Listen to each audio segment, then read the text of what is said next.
Muy buenos días a todos. Estamos en una nueva sesión de territorios teatrales, que es esta iniciativa de CIRECOM, el Seminario Interdisciplinario Representaciones Contemporáneas en México, que es una iniciativa pues de distintos académicos y creadores escénicos afiliados a distintas instituciones, el Instituto Mora, la Universidad Iberoamericana, el CITRU, la UAM.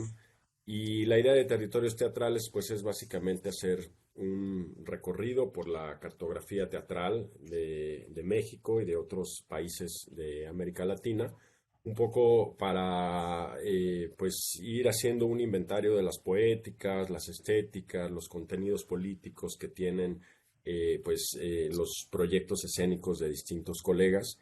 Y el día de hoy cerramos esta primera temporada de Territorios Teatrales con la presencia de pues colegas muy reconocidos en el medio del teatro independiente en México, que son parte del Rinoceronte Enamorado, Eden Coronado, Caín Coronado, y Jesús Coronado también que nos acompaña por aquí. Y está pues mi querido colega Williams Sayago y Julio César López. Sin más preámbulo, pues te cedo la palabra, Willy, para que empecemos. Muchas gracias, Carlitos. Pues sí, pues hoy tenemos a esta agrupación, que es una agrupación pues ya de una trayectoria larga, sin duda, en nuestro país, que conserva lazos fuertes con la historia del teatro independiente, incluso con la historia del teatro independiente latinoamericano.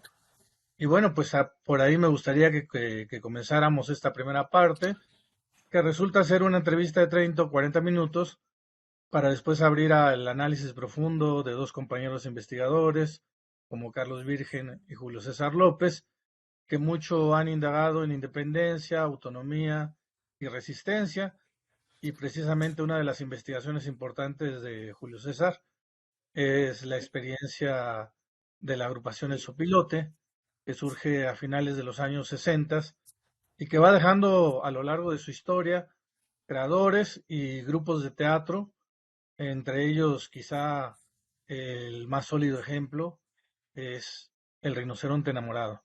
Pues bienvenidos, Caín, Jesús y Edén, y me gustaría comenzar porque nos platiquen qué conserva el rinoceronte de aquella influencia del sopilote, sobre todo Jesús, que tú perteneciste a dicha agrupación.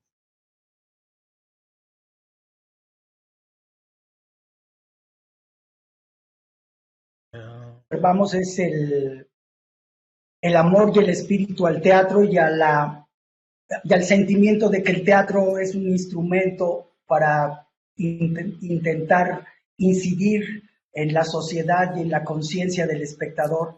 Eh, la autonomía, ser dueños de nuestro futuro, constructores del mismo, mantener una relación crítica con la sociedad, ser partícipe de la transformación de la misma y ser solidarios con los compañeros del gremio, con la sociedad en su conjunto y tratar siempre de hablar de lo que en primer lugar nos afecta como seres humanos, que en ese sentido pensamos que seguramente resonará en los espectadores. O sea, tratar de hacer un teatro que responda al tiempo que estamos viviendo.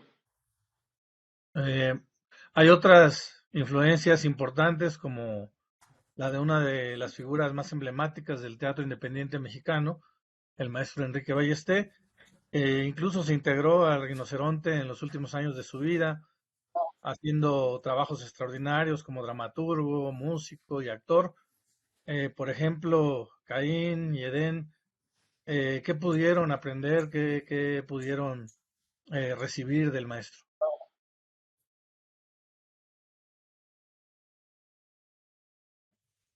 Pues mira, para mí Enrique, más allá de un maestro, es un amigo, ¿no? Es un gran amigo. Y yo te diría que una de las grandes enseñanzas que yo tuve de Enrique Ballester en la vida es eh, que él lo decía y me lo dijo varias veces, ¿no? Las revoluciones serias no son posibles, ¿no? Hay que hacer revoluciones divertidas, lúdicas y amorosas, ¿no?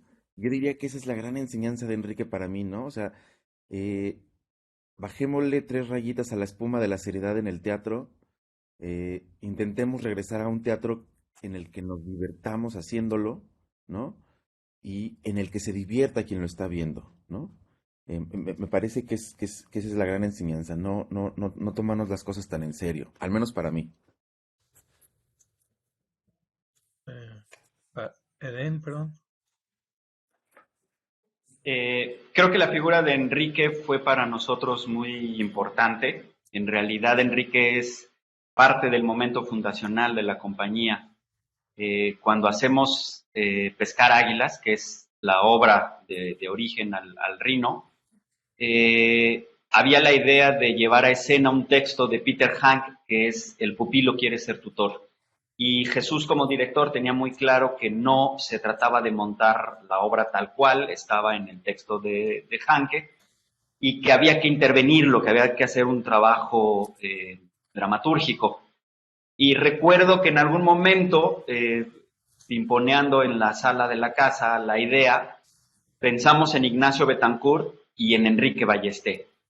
Y creo que fue una decisión pues toral, ¿no? Porque al decantarnos por Enrique, creo que un poco la reflexión en ese momento fue: Ignacio es cerebro y Enrique es corazón. Entonces dijimos, creo que para la obra corresponde Enrique. Y en realidad, pues justo, esa decisión primera nos llevó a que Enrique se volviera nosotros le llamábamos el faro de Alejandría. Era alguien con quien continuamente estábamos viendo los procesos de la compañía, los discursos, lo que hacíamos. Fue parte activa en muchos de estos procesos, y en realidad era una discusión que tenía muchas tensiones en el mejor sentido de la palabra. Es decir, no siempre estábamos de acuerdo, a veces nos hacía ver cosas que no veíamos, y de ahí venía la imagen del faro de Alejandría, porque nos iluminaba el camino. Y evidentemente muchas de las otras veces había una gran coincidencia y había una capacidad de llevar el trabajo que estábamos haciendo hacia otros lados. Entonces, pues creo que esa riqueza de matices es lo que sin duda es muy significativo para todos nosotros. Ahora mencionan a Betancourt. Se me ocurre que otra influencia ustedes reconocen que marque de alguna forma el teatro que realizan. Mi primer maestro de teatro fue Ignacio Betancourt. Yo empecé a hacer teatro en el año de 1975. Ellos tenían algo que llamaban la Escuela Popular de Arte, que era una casa donde vivían en comuna en los años 70, y tenían esta escuela abierta a los vecinos del barrio de San Miguelito. Yo ahí empecé, y el primer día, por azares del destino, el grupo Sopilote estaba de gira por Norteamérica, por Estados Unidos, pero Nacho estaba ahí en la casa y me dio la primera clase, el primer taller. Siempre digo que tu primer maestro de alguna manera se convierte en tu padre, que ahí te deposita los primeros conocimientos y saberes. Los Sopilotes tenían, un poco en similitud con esto que cuenta Caín de Enrique, una visión muy lúdica del mundo. Eran muy sarcásticos. En ese tiempo ellos estaban haciendo la obra El Gran Circo de los Hermanos Gandaya, una obra que era profundamente irreverente, y este sentido irreverente lo llevaban a las relaciones de vida de esta comuna donde se vivía, pero también a las relaciones con la sociedad. Y eso creo que ayudó desde un comienzo a no acercarnos al teatro de una manera dogmática y seria, sino tratar de que siempre nuestros encuentros con la realidad artística y con la realidad en que vivíamos la pudiéramos encontrar desde el universo de lo lúdico y de lo sarcástico.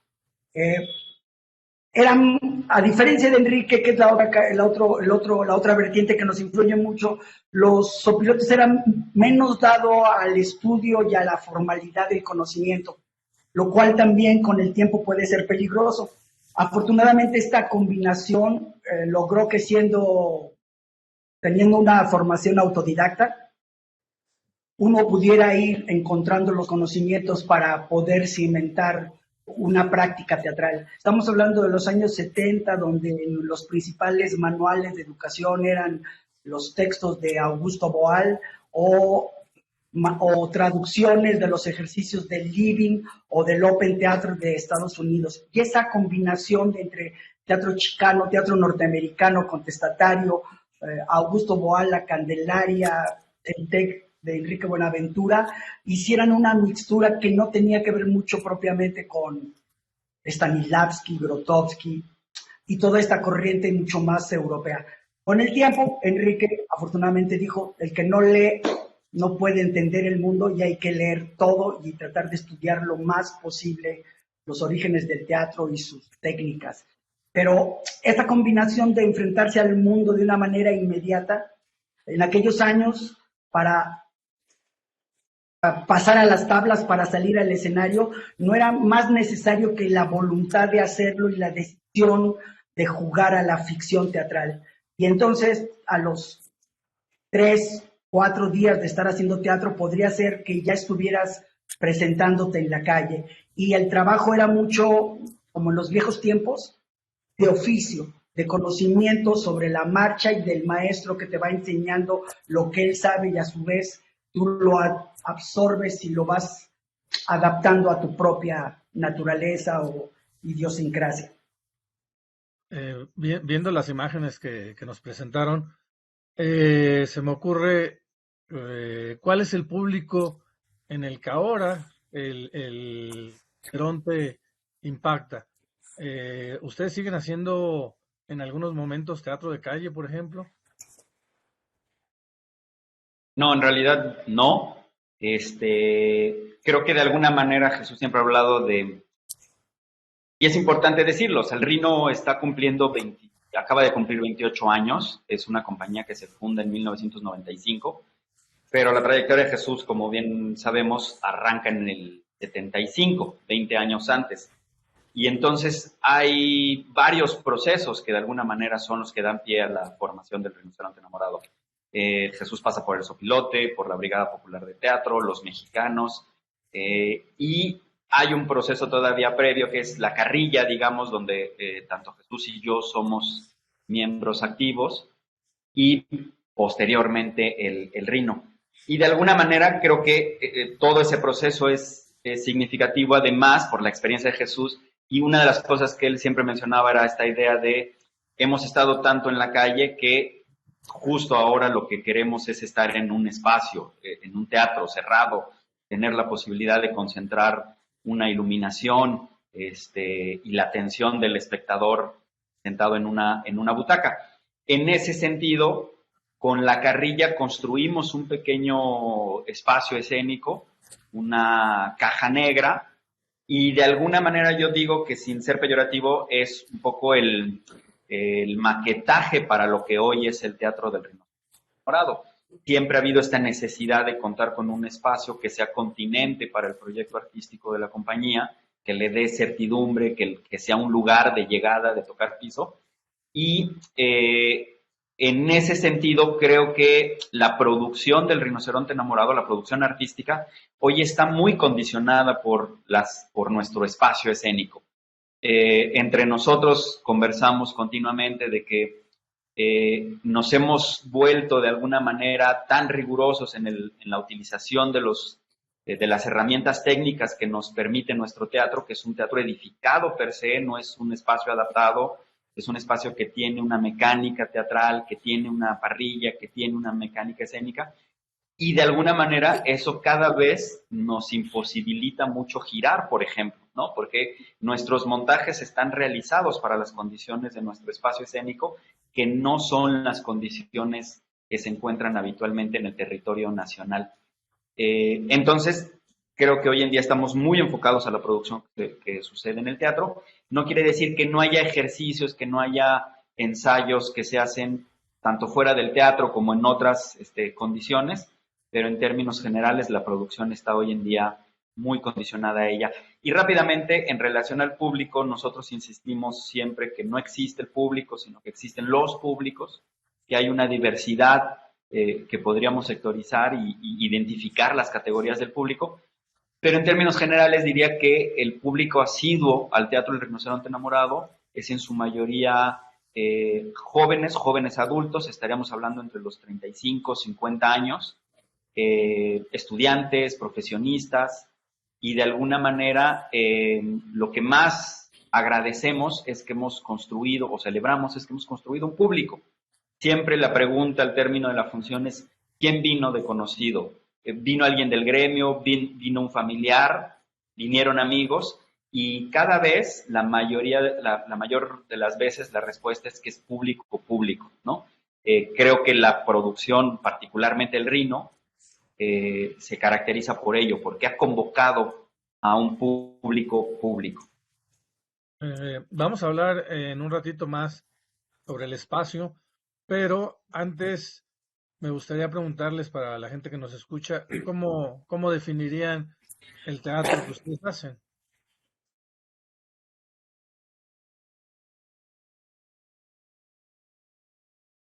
¿Cómo definiríamos qué? Perdón, ¿puedes repetir? ¿Cómo definirían el teatro que hacen, que realizan, ya como agrupación? Que conteste, Caín. Uy, qué pregunta tan compleja. Mira, de entrada lo que te diría es que recuerdo mucho una frase de Mauricio Jiménez que decía, el Teatro del Rinoceronte Enamorado es un circo de 3 pistas, ¿no? ¿Y por qué un circo de 3 pistas? Porque es un teatro de 3 directores, de 3 voces que tienen un discurso, ¿no? Que tiene sus similitudes o sus puntos digamos, de choque o de contrariedad, pero que tiene 3 voces, lo cual hace que sea muy compleja esta respuesta, ¿no? O sea, el- el- yo quería andar un poco en la pregunta que hiciste hace rato sobre los públicos, porque, por ejemplo, para mí, y si decíamos teatro de calle, para mí hay una experiencia, por ejemplo, que ha sido claramente conducida por Jesús y por Edén, que les interesa mucho, que es el Comunal Teatro, que es un proyecto que tenemos sobre ir a trabajar con gente en las colonias periféricas, donde ya no es, y a mí me parece muy interesante porque ya no es esta visión medio colonizadora del teatro, de te llevo mi teatro a tu espacio, sino más bien voy a tu espacio y trabajo contigo para que tú hagas tu teatro, ¿no? Y que me parece que es muy interesante ese proyecto. Y por ejemplo, esa es una iniciativa o una inquietud que claramente surge de Jesús, por ejemplo. La compañía la abraza, la adopta, ¿no? Entonces es muy complicado decir cuál es el teatro que hace el rinoceronte, o al menos para mí sería muy complicado, ¿no? Yo creo que hay tres vertientes, tres líneas de trabajo que siempre se están ahí toqueteando entre ellas, ¿no? Uno diría, Jesús hace un teatro que es mucho más, al menos para mí, como mucho más humano, mucho más arraigado en su tradición y en su localidad, ¿no? O sea, es un teatro que responde mucho a la potosinas, perdón, se me trabó la lengua, a lo potosino, ¿no? Mientras que Den hace un teatro un poco más, tal vez la palabra no es correcta, pero no encuentro otra, como mucho más intelectual, mucho más pasado por los procesos del raciocinio, por la filosofía, por entender al ser humano desde este otro lugar. Y digamos, está mal que yo lo diga, pero a lo mejor o todavía me sigo sintiendo el más joven del Rino, aunque ya no soy joven, este, o ya no soy tan joven, y siempre he pensado que mi teatro es un poco más más puesto en la forma, más puesto en la imagen, más puesto en el atasque, por ejemplo. Lo he platicado muchas veces con amigos, ¿no? O sea, mis obras me gusta meter hasta la jaula del técnico porque pienso que en la saturación podemos encontrar lo minúsculo del ser humano, ¿no? Yo diría Por que ejemplo, Caín, en por ejemplo, ¿ustedes tienen algún proceso de selecciones de obra donde cuestionen ustedes su importancia social o su temática o algo así?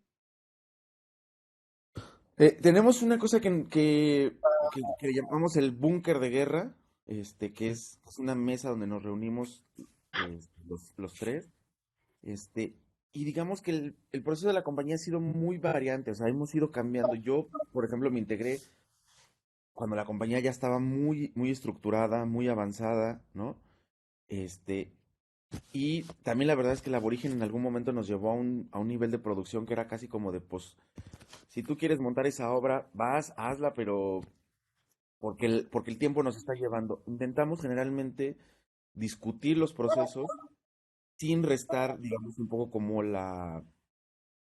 o sin confrontar tanto la voz del director, ¿no? O sea, como tratando de ser muy respetuosos de que hay una voz que elige algo y más bien como un poco como focos rojos, oye, o dramaturgistas, que es un poco una figura que hemos retomado, que hemos tomado mucho últimamente, como de ¿por qué esto? Por qué por aquí, ¿no? No sé Claro. si eres ahondar o Jesús. Quisiera agregar algo a esto. Podría pensar que en el sentido de que por la tradición de donde venimos nos consideramos gente de izquierda, no militantes políticos, pero gente de izquierda y entendiendo por izquierda una sociedad más justa y una transformación de los estados de explotación en que vivimos. Todo nuestro teatro tiene per se esta inclinación, pero nos hemos dado cuenta que a veces es muy importante hablar de cosas muy íntimas y personales como la relación de los hermanos, la relación con la madre o con el padre, o sea, asuntos que pueden ser de orden muy psicológico, pero que siempre están permeados por la relación y la vida en que estamos.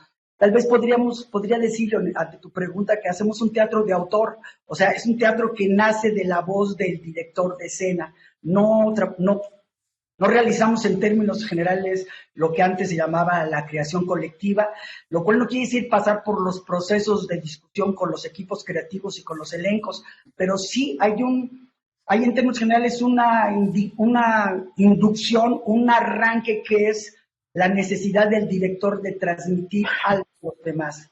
Y en buena parte, aún con toda esta carga tecnológica que para Caín es muy importante, el video y los dispositivos, creo en general que hacemos un teatro basado en el actor, partiendo del actor y su presencia en el escenario. Y la palabra sigue siendo muy importante para nosotros. O sea, ¿qué decimos y cómo lo decimos? O sea, ¿qué está detrás de estas palabras que enuncian?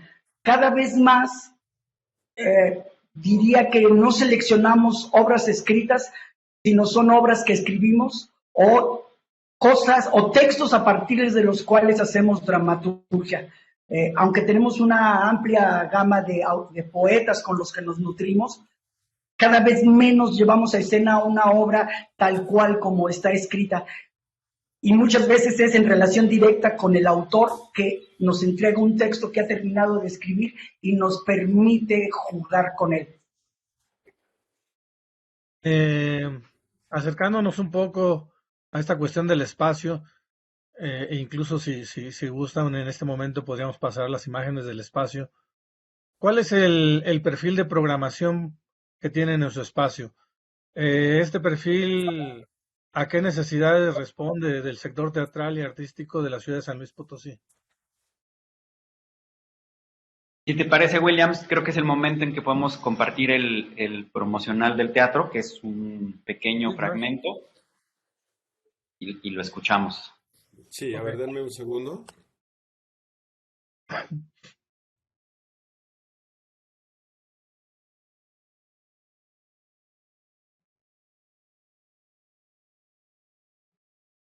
Ahí está compartido. Sí.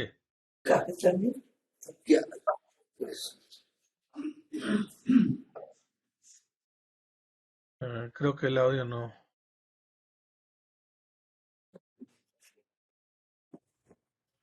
Hace rato estaba funcionando, ¿verdad? Dame un segundo. Dame un segundo. Bueno, en lo que está listo el video, supongo que ustedes encuentran una coincidencia entre el teatro que hace el Rinoceronte y su perfil de programación, o su perfil de programación es variado. El tema de la programación creo que es muy, muy complejo. No hay que olvidar que un paso previo, digamos, a nuestra sala propia fue lo que llamaríamos el comodato del Teatro del IMSS. Fue una experiencia que vivimos del 2000 al 2008 y que de alguna manera potenció esta necesidad de contar con un espacio sede. Y nuestra gran preocupación cuando arrancamos el comodato del Teatro del IMSS justamente era que nos absorbiera la tarea de programadores a la de creadores artísticos. Y de alguna manera siempre tuvimos ese foco rojo, como nosotros le llamamos, puesto ahí en decir, esencialmente somos una compañía que decide tener un teatro y que por lo tanto juega también las veces de programador, pero que realmente la parte sustantiva e importante está en nuestra producción artística. Creo que el tema de la programación también tiene que ver con muchos elementos y muchos factores. Cuando arrancamos con nuestro espacio sede en el 2010, había unas condicionantes que hoy no existen. Me refiero también a los estímulos del Estado, finalmente, al financiamiento para tener la posibilidad. Hoy ya nadie se acuerda, pero la Dirección General de Vinculación Cultural, de lo que antes de ser secretaría, todavía era, digamos, Conaculta, tenía un programa que se llamaba Animación Cultural, que permitía una serie de giras por el país, y que eso nos permitió tener una producción, digamos, muy importante, porque tenía un apoyo financiero para las compañías. De alguna manera, en otro momento tuvimos la oportunidad de hacer un intercambio con la dirección de teatro de la UNAM, que también nos envió, digamos, obras para presentarlas en el teatro, y eso tiene un signo totalmente distinto en cuanto al perfil, en cuanto a, digamos, las producciones que se pueden tener. Hoy en día estamos en una situación mucho más precaria, donde cuesta mucho trabajo realmente traer y nutrir un programa que para nosotros es muy importante, que se llama Las Invitadas del Teatro, del Rino, que de alguna manera es la posibilidad de abrir el espacio a compañías nacionales, internacionales en determinado momento, y que en su origen buscaba traer el mejor teatro que se estaba produciendo en nuestro país en ese momento. De alguna manera también con el tiempo vimos la necesidad de abrir el espacio a las jóvenes agrupaciones locales, y durante muchas experiencias nos dimos cuenta que solo brindar el espacio no tenía sentido, sino que había que incidir de otra manera, y de alguna manera lanzamos un proyecto que se llamó la Incubadora del Rino. Esta incubadora lo que pretendía era dar un acompañamiento crítico a los procesos, que no fuera nada más un asunto de programación, sino que estuviera vinculado a la creación, y un apoyo financiero para esta producción, evidentemente la temporada en el teatro. Y de nuevo, eso está limitado, digamos, por las condicionantes materiales que se tienen o no para este proyecto. Hoy en día estamos en una situación, como decía, de alguna manera más precaria, donde realmente estamos mucho más a expensas de, por ejemplo, el Circuito Nacional de Artes Escénicas, que es uno de los nuevos modelos que han surgido. Estamos mucho a expensas de quien solicita el teatro, pero creo que de alguna manera la curaduría de esa programación se ha limitado en los últimos años por las condiciones materiales. De acuerdo. Bueno, ya está listo el video y ya debe de estar con el audio, ¿no? A ver.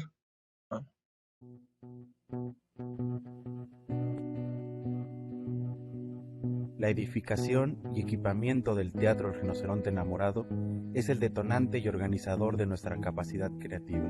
Significa un largo camino en la consolidación de nuestra independencia y autonomía artística. Un reto para la autogestión financiera a largo plazo, así como una recuperación del espacio público. Como corazón del proyecto artístico de la compañía, se edificó una sala teatral en pleno centro de nuestra ciudad, que tiene las siguientes características. Es una caja escénica de 18 por 14 metros, con 14 metros de altura. Tiene un paso de gato en el perímetro de sus 4 lados, ubicado a 5 metros de altura. Telar en toda su superficie, y la butaquería se desplaza por el espacio, permitiendo una relación múltiple con el espectador. Se trata de la conjunción de dos modelos: la mecánica teatral, propia del foro a la italiana, y la caja experimental, que permite diversas distribuciones escénicas. Los recursos gestionados ante instancias federales, Programa Nacional de Apoyo a la Infraestructura Cultural en los Estados, PAIS, estatales, Secretaría de Cultura, así como los aportados por la propia asociación civil, que suman en conjunto un monto mayor a los 12 millones de pesos, ha permitido la concreción de un espacio teatral sin precedentes en nuestro país.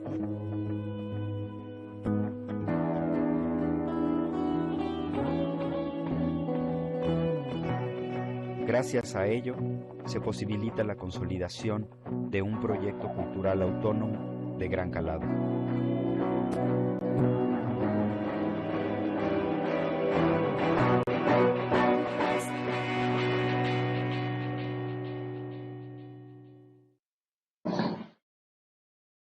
Muy bien. Escuchando ahorita el video que nos presentan. Bueno, ustedes han recibido apoyos, como ustedes dicen, que les han ayudado a sostener de alguna manera su proyecto artístico, y nos hablan de este comodato también, por ejemplo, de muchos años. ¿Cómo han logrado conservar su autonomía ideológica?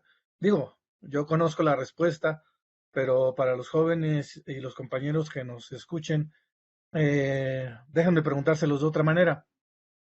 ¿Por qué su cualidad de grupo independiente no se ve afectada aunque reciban apoyos del Estado?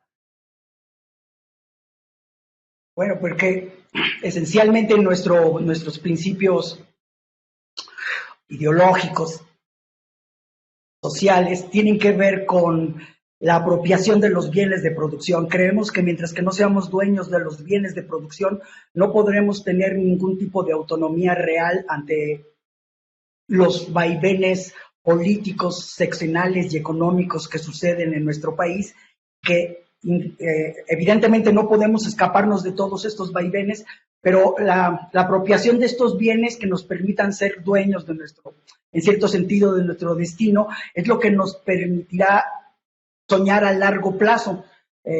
No pensar, nuestros proyectos no son de aquí al año que entras, o de aquí a esta administración municipal, estatal o federal, sino van a muchísimo más largo plazo, y eso es la única posibilidad de intentar lograrlo, es que tú seas dueño en ese sentido, de tu espacio.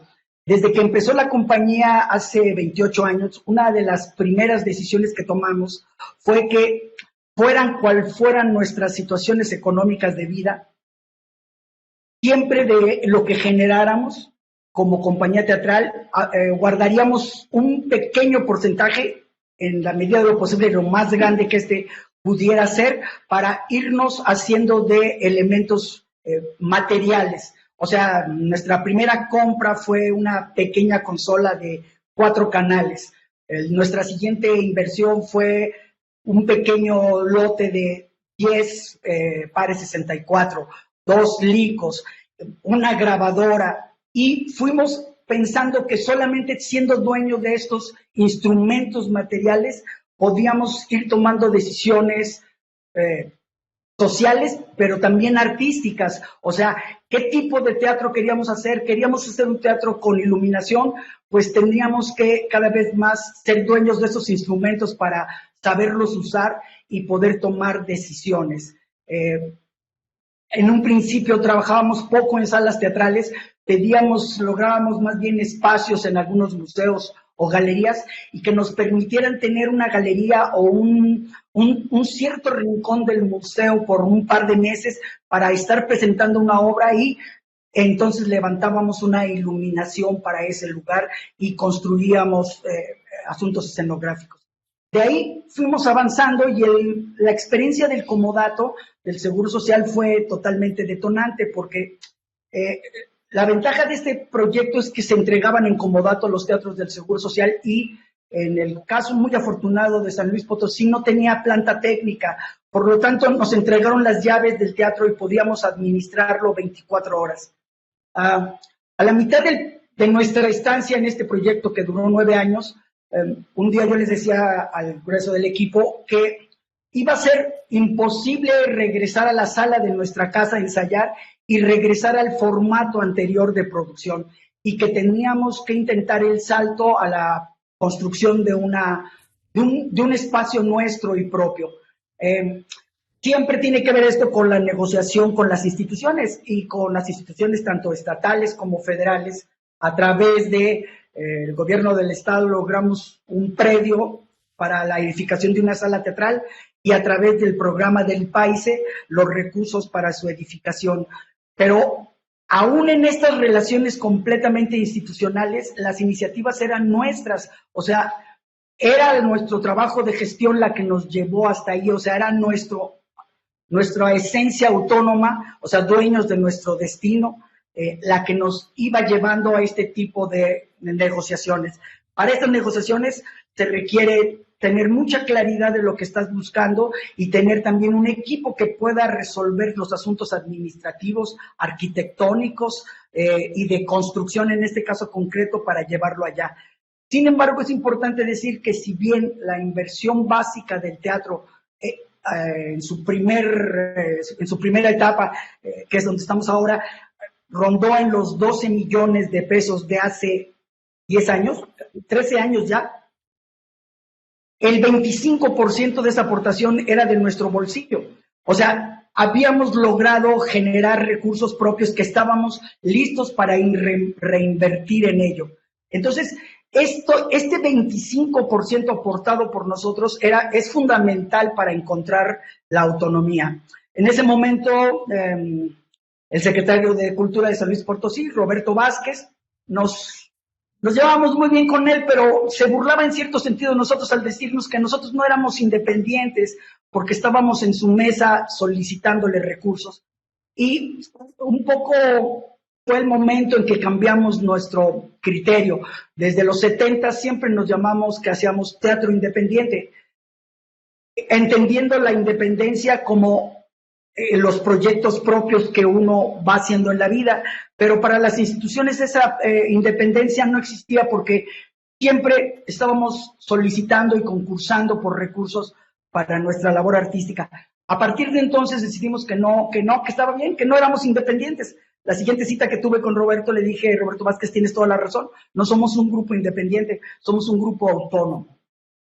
Y de ahí cambiamos este criterio. Y este criterio tiene que ver con esto que estamos hablando de las relaciones sociales, de gestión de recursos, en el cual sería importante decir que no es posible la sobrevivencia de ningún proyecto artístico o cultural sin fines de lucro, sin la aportación de recursos de la sociedad, ya sea el Estado o la iniciativa privada. Pero todo eso también tiene que ver con el discurso artístico. Por eso, como decía Eden, el teatro esencialmente está concebido como una factoría de creación artística, porque es muy peligroso convertirnos en programadores. De hecho, hay un criterio básico en el teatro, es no se renta. El teatro no se renta, no hacemos funciones de renta, sino hacemos funciones de intercambio y colaboración con las compañías, porque pensamos que es muy peligroso el asunto de convertirnos en prestadores de un servicio como el de renta. También, por ejemplo, no tenemos restaurante, ni quisiéramos nunca tener un restaurante en nuestra sala teatral, ni un bar, porque pensamos que esas actividades que pueden ser importantes para la recaudación de recursos pueden ser, en el mejor sentido de la palabra, peligrosas en el asunto de cómo depender de esas maneras de sobrevivencia que pudieran distraernos de nuestra actividad artística, que fundamentalmente es lo que nos mueve. O sea, lo que nos va a mantener vivos no es que tengamos un teatro, es que produzcamos obras en ese teatro, hagamos temporadas y la gente asista a ver este teatro y de alguna manera lo confronte al espectador, así como nos confronta a nosotros con la realidad en la que estamos inmersos. Es muy interesante esto último nos comentas, Jesús. Y déjame aprovechar tu comentario para integrar a la conversación a Julio César López, y a Carlos Virgen, que mucho han indagado sobre independencia, autonomía y resistencia, y creo que deben de tener también algunas preguntas para ustedes. Sí, Adelante. bueno, gracias, Willy. Si me das chance, Julio, me gustaría plantear Claro. algunas primeras preguntas.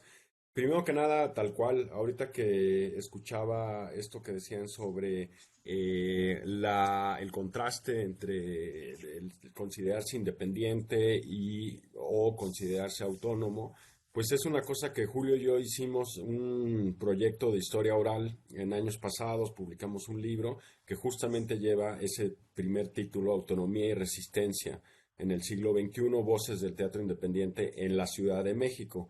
Lo hicimos en la Ciudad de México por cuestiones presupuestales, pero justo nos decidimos por ese título porque encontramos que había un cambio en la forma en la que los creadores escénicos se conciben a sí mismos en comparación con otras formas en la que se concebía el creador escénico, vamos a decir, en los 60s, en los 70s, donde la idea de la independencia tenía que ver con una confrontación con el Estado, con otras cosas de alguna manera, ¿no? Entonces me parece interesantísimo que en el caso del rinoceronte, usted lo articulen también en esa dirección, o sea que nos está hablando de un fenómeno que va más allá, por supuesto, de la Ciudad de México y que está en otras geografías.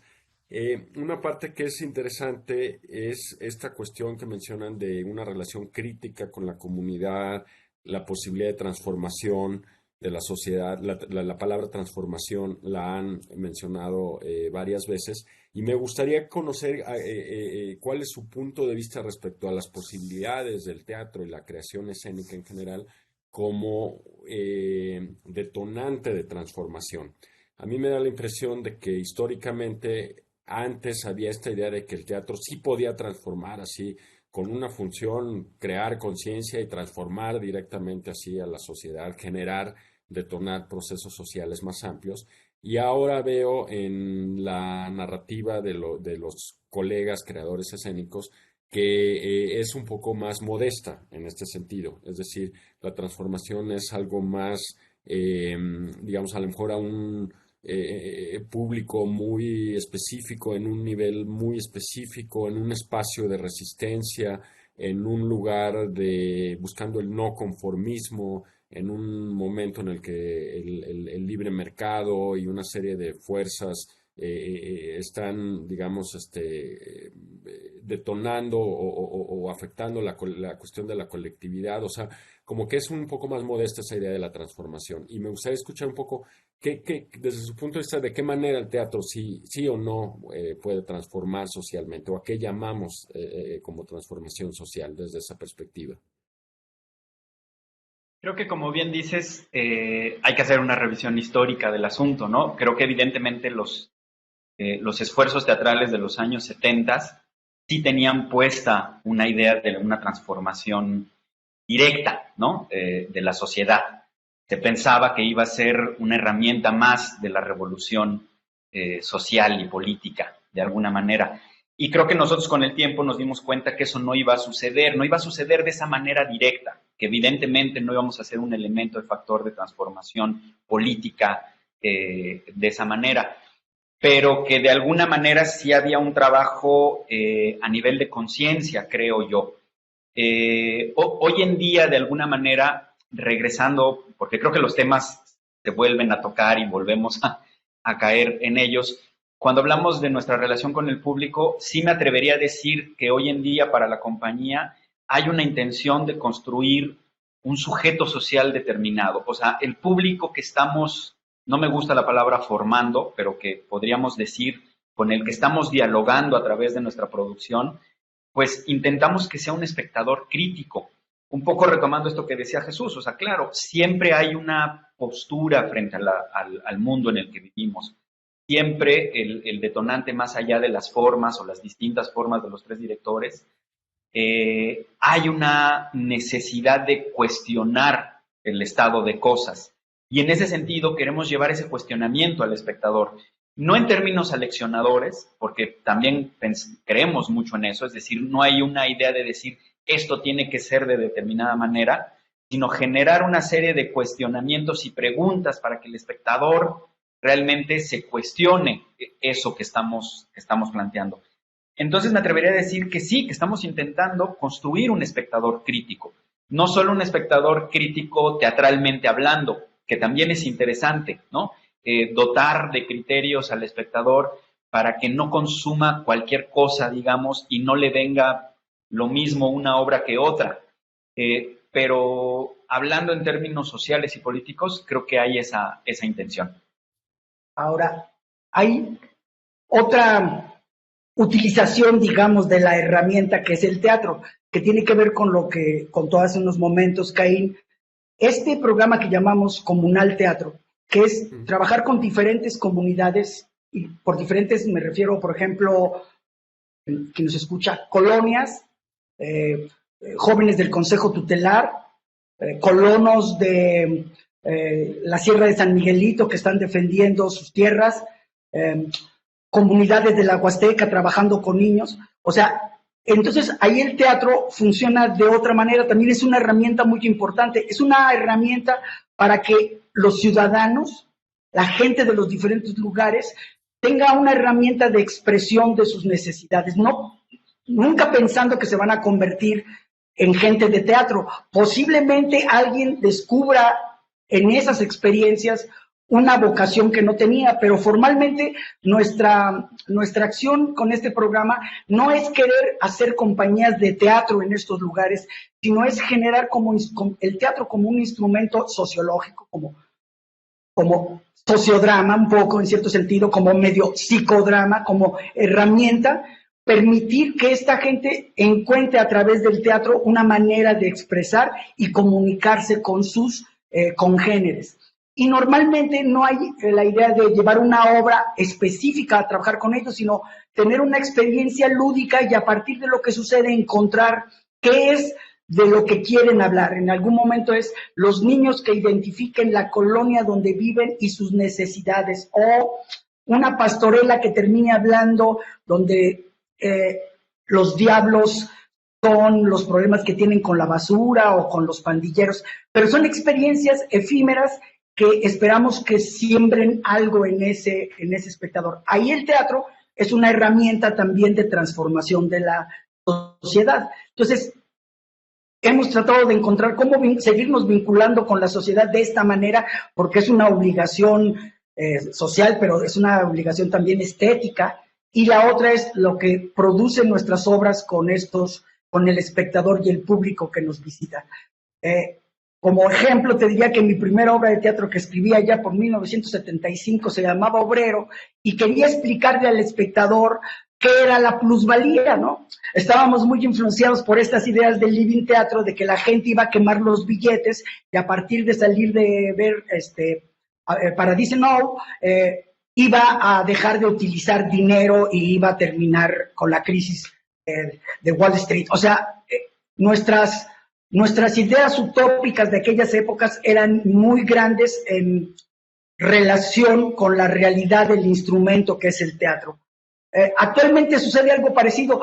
Empieza a haber una corriente de jóvenes que le piden al teatro que cure a la gente de sus problemas existenciales o sociales, y me da mucho gusto que lo estén haciendo, aunque pienso que lo único que queda es darles tiempo para que descubran que pedirle al teatro esas soluciones al mundo que vivimos no le corresponden. El teatro, siendo parte del arte, lo que busca en el espectador es que tenga una experiencia estética que lo simbre y lo haga preguntarse y reflexionar de su vida y del entorno donde está. Y si lográramos estremecerlo con nuestras obras, pienso que estamos contribuyendo a desarrollar su intelecto y su imaginación. Y creo que la imaginación es una de las armas más peligrosas que existen, porque la imaginación nos permite imaginarnos otras formas de vida y otros lugares de convivencia. De acuerdo. ¿Algo que quisieras tú añadir, Caín? Sí, Ahora pues es un poco redondar sobre el asunto, pero fíjate que para mí me queda muy claro que la función del teatro es, ya lo dijo Jesús al final, pero quisiera andar en eso, que es creo que lo que pasó entre el teatro político de los años 70, que es muy aleccionador, que es muy panfletario, que lo que te dice es las cosas son así, ¿no? Y deberían de ser así, como dos posturas blanco y negro. Lo que sucede con el teatro hoy en día, y que yo lo retomo mucho del trabajo que hace, por ejemplo, Rubén Ortiz, es la posibilidad. O sea, el teatro lo que hace es, imaginémonos posibilidades alternas. No te digo cuál es la correcta, o no te digo cuál debería de ser, sino intentemos imaginarnos posibilidades alternas, ¿no? Y que me parece que ahí viene la función revolucionaria del teatro hoy en día, ¿no? La posibilidad, me parece que es su gran herramienta política de hoy en día, ¿no? Y que creo que también lo que sucede mucho con el teatro es que cambió la política por lo político, ¿no? O sea, creo que en los ejercicios de los años 60, 70, 80, todavía la política como partidaria era la que impulsaba las cosas, ¿no? O sea, es decir, casi todos estos actores, algunos estaban muy ligados al Partido Comunista, ¿no? Al PT y demás. Y creo que lo que sucedió es que empezamos a cambiar el viraje hacia lo político. Y lo político también es lo interno, también es lo humano, también es las relaciones, ¿no? Y que yo creo que ahí es donde sigue teniendo su función social el teatro. Evidentemente, esta mengua creo que también tiene que ver con la lucha del teatro, ¿no? O sea, es decir, el teatro pues cada vez lucha con muchas más distracciones para el espectador, para generar un acercamiento, ¿no?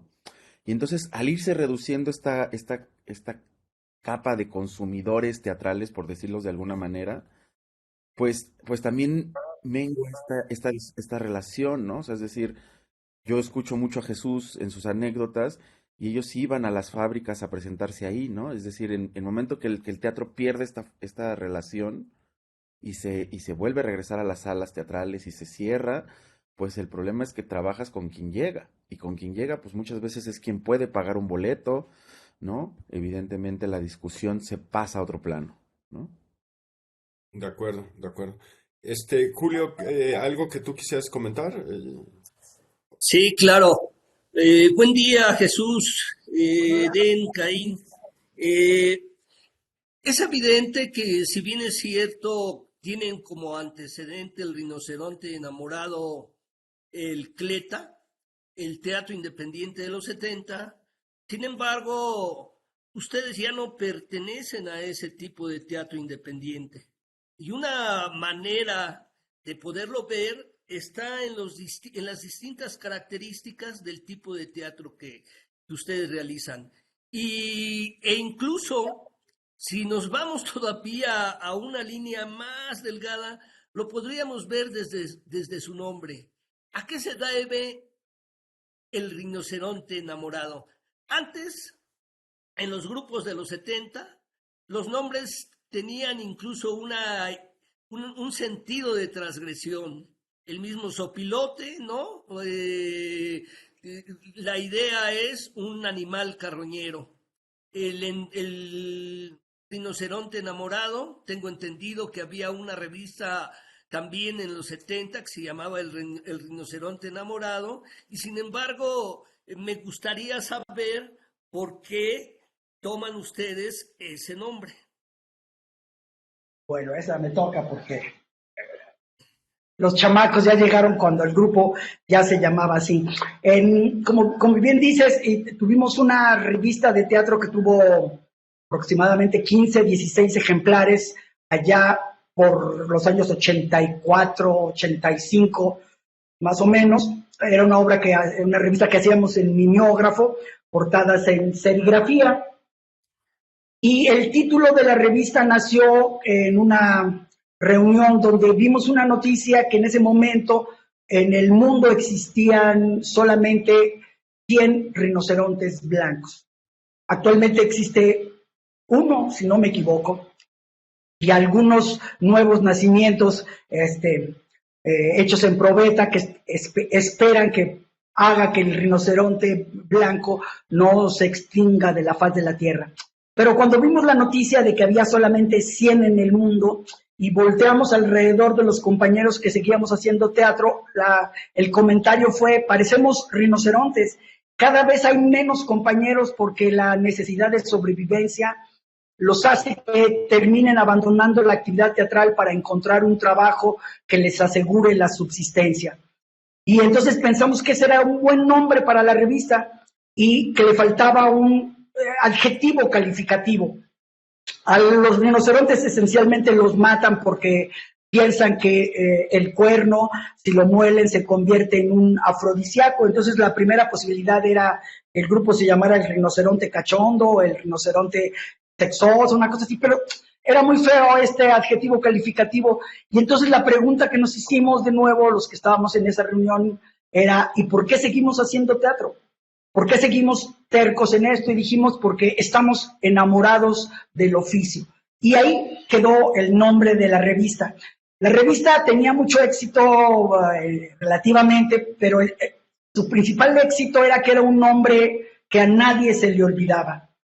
Cuando hace 28 años, cuando estábamos a punto de estrenar Pescar Águilas, la primera obra de la compañía, dijimos, tenemos que encontrar un nombre para el grupo. Y en ese momento Eden, en la mesa donde estábamos platicando, dijo, ¿y por qué no recuperamos este nombre de la revista? Este nombre que nos sigue, que los motivos para titular la revista así siguen siendo muy válidos para nosotros en este momento y que es un nombre que a la gente no se le olvida. Y de ahí nació el nombre de nuestra compañía teatral.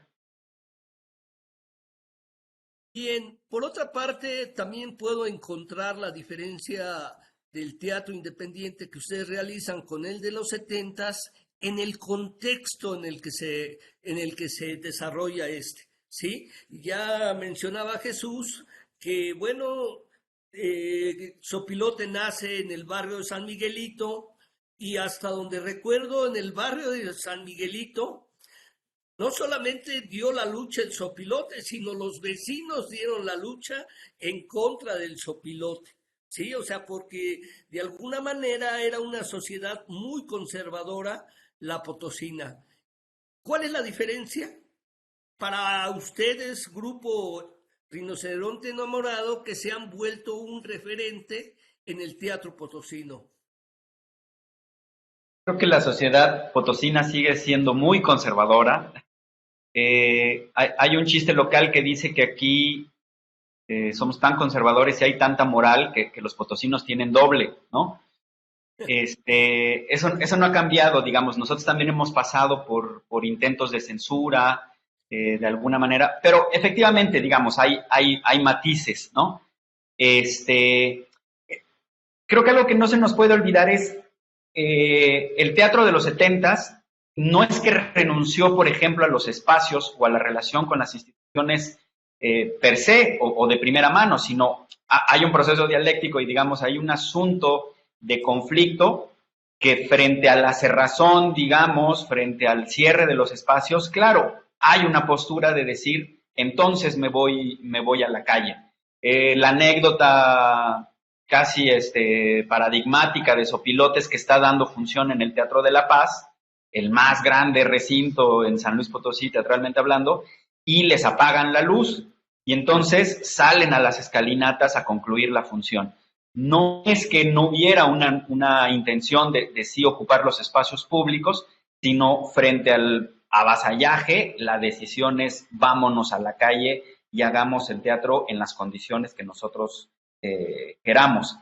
De alguna manera creo que eso está presente. Cuando estábamos en la etapa primera de edificación de nuestra sala, se nos acabó el recurso del PAICE, se nos acabó el recurso propio, el recurso de la Secretaría de Cultura, y nos faltaban 350,000 pesos para concluir la edificación de la caja. Y en ese momento tuvimos que solicitar un préstamo a una instancia de gobierno público que se llama CIFIDE, que es una especie de préstamo para emprendimientos pequeños y medianos, y de alguna manera nos hicieron la evaluación y la pregunta era, ¿por qué hacer otro teatro? ¿Qué necesidad hay de hacer otro teatro en San Luis Potosí? Y la respuesta fue muy sincera, no, propiamente no es que no haya espacios, es que nosotros necesitamos este espacio. La compañía necesita terminar la edificación de este lugar porque es la que le va a dar certidumbre en el futuro. No, las cosas nunca son tan simples. Hoy en día, pues, pagar la luz, el agua, los servicios, sostener lo que llamamos abrir el telón, pues es una lucha de todos los días y no es que esté dada. Pero en el largo plazo, o digamos a profundidad del proyecto, contar con el espacio, por supuesto que es detonante. Bien, también me gustaría que nos hablaran de las arquitectas que se vuelven sus aliados en un momento determinado para generar este espacio. ¿Qué papel juegan tanto en ese momento como en el momento actual con ustedes? Caín. Además, que cuente Caín, además Caín es nuestro jefe técnico, es el jefe de operación. Él es el... Bueno, digamos que ya la experiencia de la compañía en el comodato de tener un teatro durante 9 años, nos había puesto en una situación en la que, por más que quisiéramos tener una caja, la verdad es que siempre utilizábamos el teatro de maneras, pues, no tan convencionales o no tan como el teatro está hecho, ¿no? En el teatro del IMSS, muchas veces terminamos subiendo al público al escenario. Quería hacer que más. Y en ese, pues se nos voló la cabeza, ¿no? Y el problema es que nosotros queríamos muchas cosas, pensadas desde el hacer teatral, ¿no? Desde el qué quiero hacer. Y nos dimos cuenta que necesitábamos de alguien que nos ayudara a poner los pies en el piso. Y la primera que estaba ahí, que viene desde la formación inicial del rinoceronte, que es Angustias Lucio, que es la pareja de Jesús Coronado, que ella se acerca, digamos, a las artes a través de la danza, pero en realidad ella viene de formación como arquitecta, ¿no? Entonces era, pues ahora sí, un poco la arquitecta idónea, porque era una arquitecta que hacía arte, ¿no? O sea, que no era alguien que solo iba a priorizar, digamos, la edificación como tal, ¿no? Casi todos los arquitectos buscan dejar su huella en el mundo con un edificio que sea su idea y su belleza, a más no poder. Y aquí la ventaja es que era una arquitecta que bailaba, que actuaba, que hacía escenografía, ¿no? Y que en ese sentido podía ser mucho más sensible a las necesidades artísticas, ¿no? Ella empezó, digamos, siendo la primera voz del proyecto arquitectónico del Teatro del Rinoceronte, y a su vez se suma una persona que estaba muy cercana en ese momento a nosotros, que se llamaba Carla Telles, que es otra arquitecta de San Luis, que también es pintora, y que había hecho un par de trabajos con la compañía diseñando carteles, haciendo imagen, y digamos, se genera esa mancuerna que van a ser las diseñadoras del teatro. Nosotros trabajamos con ellas a partir de un poco una carta a Santo Claus, le decíamos, oye, yo quiero esto, por ejemplo, queremos una mecánica que vaya de principio a fin, que no tenga esta separación de público-escenario, ¿no? Ah, pues bueno, vamos viendo, ¿no? Queremos una cabina móvil que se mueva alrededor del espacio para que no tengamos un solo frente, ¿no?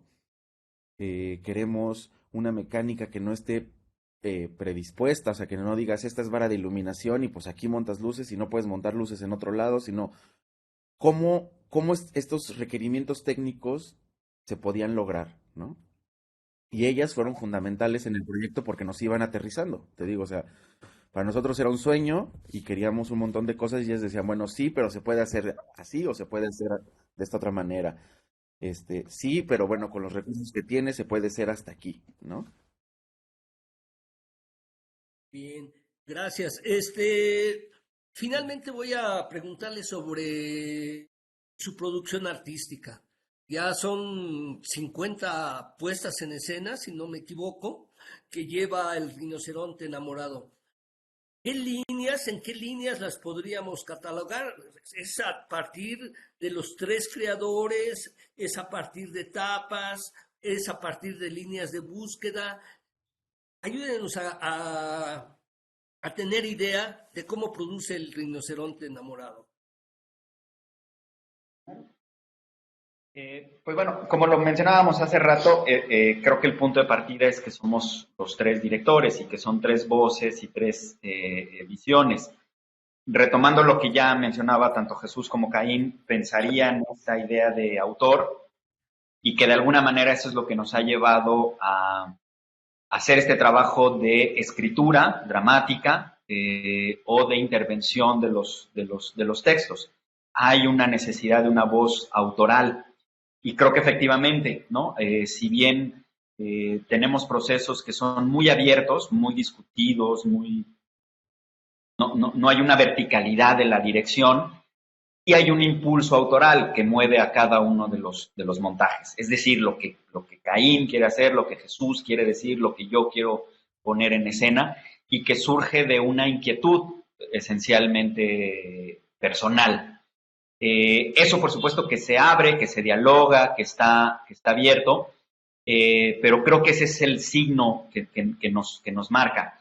Yo diría que un poco, como sucede, me atrevo a decir, pues casi con todos los creadores artísticos, hay preguntas que están rondando y a las que se regresa una y otra vez. A cada uno de nosotros tres, en realidad, seguimos preguntándonos un poco las mismas cosas.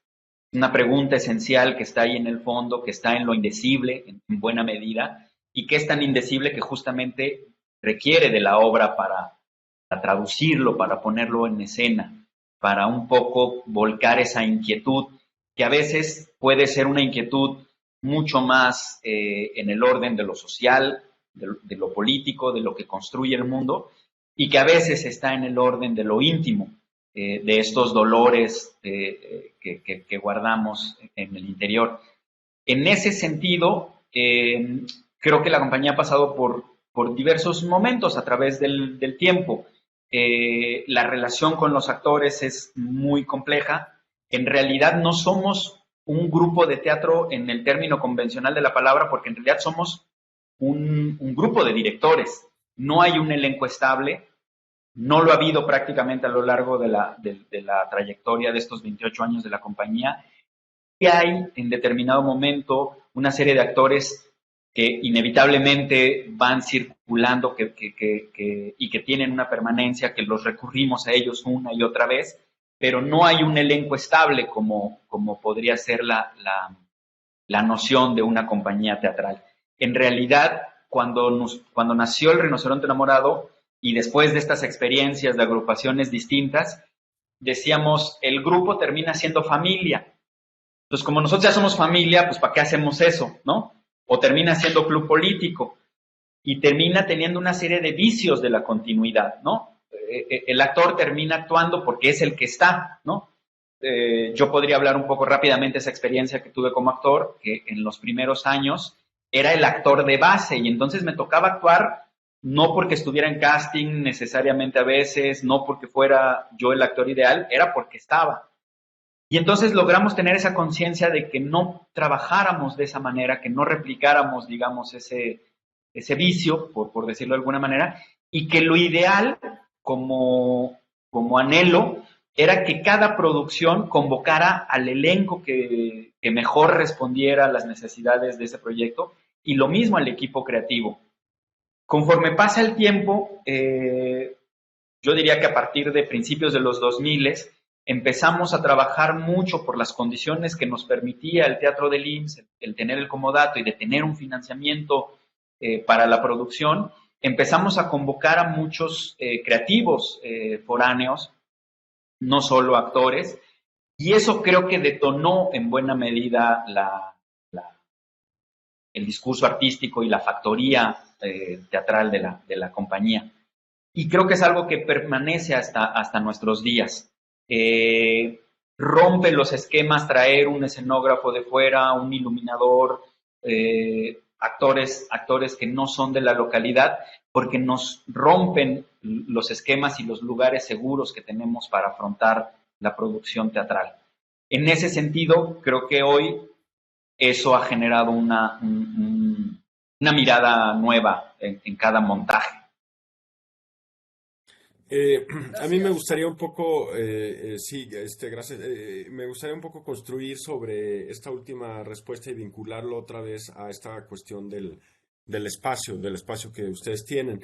En la investigación que nosotros hicimos con Julio, veíamos la importancia justamente que tienen los foros independientes como un punto de encuentro de diversas poéticas, pues obviamente como un escaparate de lo que está sucediendo en el teatro independiente Y veíamos también que, bueno, incluso dentro de la independencia hay, digamos, elecciones estéticas que se hacen y los foros tienen una especie de curaduría también, ¿no? O sea, si yo hago una revisión de los grupos, por ejemplo, en ciertas áreas de la Ciudad de México, pues hay grupos que se van a presentar principalmente en foros como Contigo América y no son necesariamente los mismos que se van a presentar en la capilla. O sea, sí habemos algunos que nos hemos presentado en los dos, pero hay una serie de, digamos, grupúsculos que se van haciendo porque hay una curaduría, hay una selección del tipo de poéticas y del tipo de propuestas teatrales. Y me llama mucho la atención, ahorita hablaban del signo y de las características que tienen las producciones del rinoceronte enamorado, pero me pregunto, otros grupos que vienen y que se han presentado con ustedes en un esquema de intercambio, en un esquema como, si lo entiendo bien, es como de coproducción. ¿Qué buscan ustedes que tengan esos grupos? ¿Cuáles son esas poéticas y esas características de esos otros colaboradores o esas otras puestas en escena que no son producciones del rinoceronte, pero que llegan a presentarse en su espacio? ¿Qué características tienen, digamos? Bueno, voy a hablar de un aspecto que sería la incubadora de proyectos, que tiene que ver mucho con compañías jóvenes de San Luis que están emergiendo. Te voy a decir la verdad, la primera cosa que buscamos de estos grupos es una claridad escénica, un cierto rango que tú dices, hay algo en estos jóvenes que apuntan a que tienen cosas que comunicar y hay un nivel creativo interesante, hay un nivel imaginativo que hay que ayudar, no paternalmente, pero hay que ayudar a alentar a que se sostenga. No tanto de qué están hablando, sino de su capacidad escénica, creativa. Y esto nos ha permitido encontrarnos, por ejemplo, con grupos que su importancia en este momento es todo el movimiento LGTB, ¿no? O sea, todo lo que tiene que ver con esta posición, un poco teatro de cabaret, empiezas a encontrar que ahí hay para ellos una posibilidad también hacia adelante de encontrar una fuente de subsistencia con su trabajo y dices, este grupo hay que jalarlo a esta experiencia para ver cómo se consolida. Pero nos encontramos con otro grupo que se llama La Martínez, por ejemplo, que su teatro está muy en el asunto de una colonia de marginalidad, de muchos conflictos, esencialmente de asuntos de pandilleros, y su importancia es hablar de su entorno, pero ves que el muchacho que escribe empieza a producir obras de teatro que son interesantes, que tienen cierta lógica y se sostienen artísticamente, y el actor es un muchacho joven que no pasó por la escuela, pero por intuición ves que hay tela de donde cortar. Entonces, eso es lo que nos dice, vayamos a empujarlos hacia adelante. Entonces, nuestra relación con la comunidad tiene que ver un poco con eso, con su capacidad creativa y un poco vislumbrar que va a ayudar a que abone la escena local. Nosotros pensamos que lo mejor que le puede pasar al teatro en San Luis y en cualquier lugar es que haya grupos sólidos y fuertes que generen públicos que seguramente tratarán de vernos a todos. O sea, creo que nunca ha sido interesante pensar que es bueno ser rey en tierra de ciegos, o sea, que no hay que ser el tuerto en la tierra de los ciegos, sino al contrario, que haya mucha gente que vea, porque va a multiplicar la oferta y la sana competencia. Entonces, eso es lo que se trata con ellos. Pero, por ejemplo, la programación que tiene que ver con compañías foráneas, tiene que ver mucho más ahí sí con compañías que conocemos y con las cuales intercambiamos experiencias. Una buena parte puede ser compañeros, cuando estamos en México en escena, compañías del mismo programa, que es importante que corramos fuera de la programación oficial, que es cada vez menor, pero que nos permite intercambiar experiencias artísticas y platicar de cómo es que tú allá en Querétaro le estás haciendo para sobrevivir con tu teatro. O sea, es un intercambio que tiene que ver con lo artístico y con lo organizativo, porque estamos tratando de hacer líneas y entonces vienen actores de Querétaro a trabajar con nosotros, o a veces nosotros nos invitan como directores con ellos. y otra parte tiene que ver con gente que ya llevábamos mucho tiempo trabajando, o sea, que veníamos de largo aliento, de viejas generaciones, y que es muy importante ayudarnos a seguir manteniéndonos haciendo teatro, como podría ser el grupo Cero de Cuernavaca, Morelos, ¿no? El Topo, toda esta gente que viene de la vieja generación de los 70s que aún se mantiene y que el lazo tiene que ver más con la continuidad de la tradición y de las relaciones que nos han forjado como tal. Y luego empieza a aparecer una serie de gente nueva que no conocemos y que nos envían sus carpetas, y cuando tú ves lo que proponen dices, esto conecta con lo que estamos haciendo en las búsquedas estéticas o en los temas que estamos tratando de abordar. Y finalmente la que es mucho más incierta pues es la relación con las compañías internacionales, que en realidad muchas veces tiene que ver con estos grupos que empiezan a girar por México y que vas estableciendo relaciones, como nos ha sucedido con el grupo de Ensaye, ¿no? Que han ido tal vez 4 veces a nuestro espacio, nos encontramos circunstancialmente la primera vez con ellos, y a partir de su primera visita nos dimos cuenta que era un grupo muy interesante y que teníamos muchas afinidades, aunque nuestros discursos estéticos no sean tan afines, pero lo que los mueve a ellos es lo que nos mueve a nosotros, y de repente es padrísimo ver cómo otro grupo, desde otro enfoque completamente diferente, aborda estas cosas que nos preocupan, la relación con el entorno, la relación interfamiliar, los desarrollos con la tecnología o con el tercer mundo y el primer mundo, la conquista, y ellos son españoles y de repente este asunto de España-México sigue resonando entre nosotros todavía. Entonces, hay diferentes maneras de vincularnos, podría decirte. De acuerdo. Y una cosa que me llama mucho la atención, bueno, no sé si Caín, quisieras tú añadir algo, te vi como con ganas. Quiero añadir Sí, un pequeño adelante. punto, es que, por ejemplo, es muy interesante que con la localidad, con los grupos locales, hemos trabajado a partir mucho, por ejemplo, de estrenos, ¿no? El teatro como tal, como lo decía Jesús, es una factoría y digamos, de repente funciona un poco como una factoría no solo para nosotros, sino un poco la relación con los grupos locales tiene que ver con ven a estrenar tu obra en las mejores condiciones, digamos, aunque digamos a mí ya no me pasó, seguramente Jesús recuerda que en aquellos momentos estrenar una obra era muy complejo, era muy difícil. Los espacios institucionales te abrían la puerta casi que un día antes de tu estreno y llegas y presentas y te vas, ¿no? Y entonces la relación con los grupos locales ha sido muy interesante en ese sentido, de decir, ven a estrenar tu obra, ¿no? Ven y estrénala con otras posibilidades poco más favorecedoras, ¿no?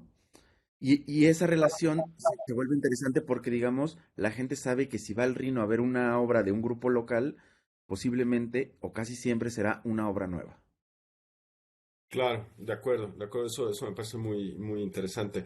Y en esta cuestión del manejo del espacio también me llama la atención, me gusta esta idea de hablar de los públicos en plural, no el público, ¿no? Sino los distintos públicos y esta labor de formación de público y demás que muchas veces se nos olvida o no forma parte de la formación del creador escénico, incluso aquel que fue digamos, tiene la carrera en teatro o en actuación, no tienen necesariamente ese conocimiento de gestión y de entender que el público no va a llegar de manera natural, sino que hay que hacer una chamba muy importante en ese sentido. Y aun cuando uno tiene esa conciencia de que hay que chambearle, pues es un reto importante, ¿no? Porque no sé cómo sea en San Luis Potosí, pero por ejemplo en la Ciudad de México cada vez es más complicado la atracción de público, pues porque el tráfico, porque la inseguridad o porque hay otras alternativas de entretenimiento que son simplemente más sencillas. ¿Cuáles son sus estrategias y sus formas de lograr que, porque es parte de la viabilidad del proyecto de largo plazo, me imagino, pues tener teatros que tengan público y públicos en plural? ¿Cómo hacen esa estrategia de construcción y de formación de públicos? Como bien dices, creo que es la parte más difícil, en el mejor sentido de la palabra, porque yo siempre digo que, digamos, la producción de una obra, bueno, requiere un gran trabajo, requiere de ensayos, requiere de un proceso de montaje, y en la medida en que lo hagamos lo mejor posible, pues también sabemos que la obra a veces no nos sale, por más que queramos y estemos encantados del proyecto. Claro, a veces los resultados no son los que uno pensaba, pero digamos, en términos generales hay esta operación, digamos, matemática de trabajo-resultado. Lo mismo pasaría con el trabajo técnico, por ejemplo, ¿no? O sea, esas horas que estamos montando las luces y levantando la escenografía tienen un resultado. Y con el asunto de lo que llamaríamos un poco la divulgación, la difusión de las artes escénicas, particularmente el teatro y de nuestro teatro, pues no es así. Es decir, a lo mejor tú pegaste 1000 carteles y tuviste un montón de entrevistas y una serie de medios que explotaste, y el público no necesariamente llega, ¿no? En algún taller de difusión decían, hay innumerables variables, como bien dijiste ahorita, ¿no? A lo mejor yo me enteré, porque claro, si no te enteras, pues no hay manera de que vayas, pero yo me enteré, llamó mi atención, pero el día que iba a ir, pues tal cual, ¿no? El tráfico, una serie de impedimentos, y hay muchas cosas que juegan para que un espectador llegue a la sala. Yo diría que lo que estamos intentando construir en el Rhino, y un poco por eso hace rato hablaba de esta construcción de un sujeto social determinado, que a lo mejor puede sonar muy grande como para los objetivos de un teatro, es un espectador que de alguna manera sea el espectador de este teatro. Durante mucho tiempo hicimos algunos ejercicios como la escuela del espectador, ¿no? que viene de algunas experiencias de la Ciudad de México, y nosotros replicábamos el ejercicio acá, dialogando con ciertas comunidades, y alguna vez un muchacho alumno de Ciencias de la Comunicación decía, a mí no me gusta el teatro, la verdad, ¿no? Me cuesta mucho trabajo. Y yo decía, qué padre, ¿no? Qué padre escuchar eso, reconocerlo, para decir, claro, yo necesito o yo requiero de un espectador que de entrada, evidentemente, lo que más le interese sea esto, ¿no?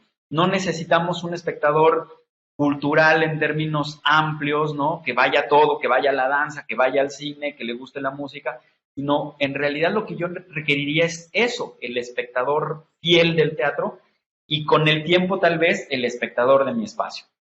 Hace poco alguien llegó a la taquilla del teatro y preguntó ¿qué obra hay hoy? Y nosotros nos sentimos verdaderamente realizados con esa pregunta. O sea, si un espectador viene al Teatro del Rhino a ver lo que haya, estamos un poco de gane. Y te diría que ya en términos estratégicos así muy claros, intentamos esa fidelización. Tenemos una serie de descuentos, ¿no? Evidentemente para estudiantes, para maestros, para INAPAM.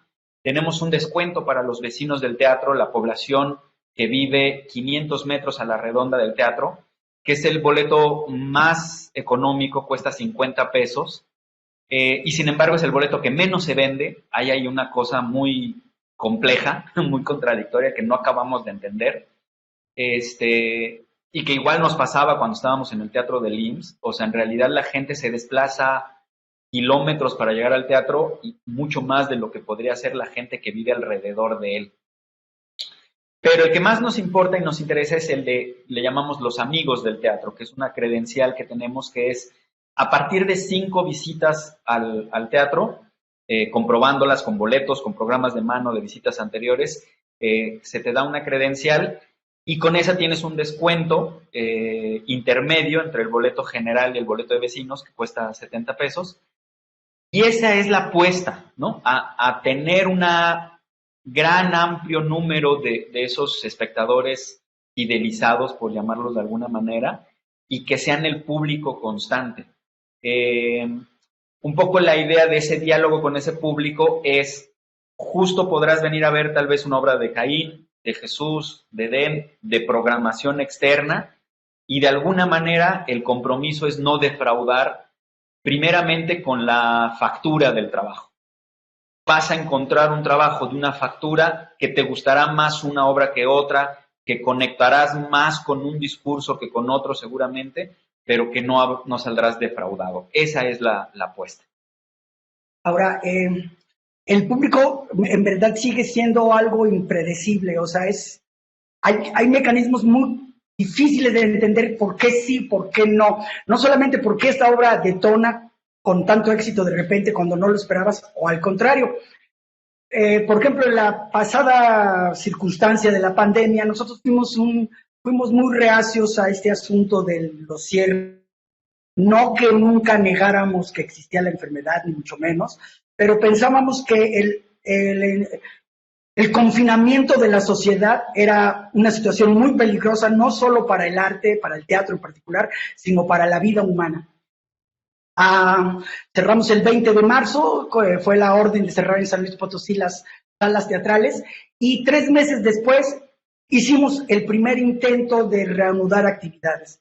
Hicimos una lectura, una presentación de un libro al cual invitamos a 25 personas vía telefónica para asistir. Ya sabes, con todos los controles, tapabocas, etcétera, distancia. Y era una manera de tratar de calibrar qué estaba pasando con la sociedad. Ninguno de los 25 invitados se negó y todos celebraron la visita a esta lectura. Eso nos dio la posibilidad de pensar que un mes después, o sea, a 4 meses de haber cerrado el teatro, reanudamos temporada con una obra. Fue cuando empezamos con el asunto de los semáforos que iban indicándonos cantidad de público. O sea, cuando era rojo era imposible abrir la sala, naranja, verde, amarillo, verde iba cambiando la cantidad de espectadores. Arrancamos y teníamos un control de asistencia por el aforo del teatro. Lo mantuvimos siempre lleno en el sentido de siempre tuvimos los espectadores que podíamos permitirles las entradas al teatro.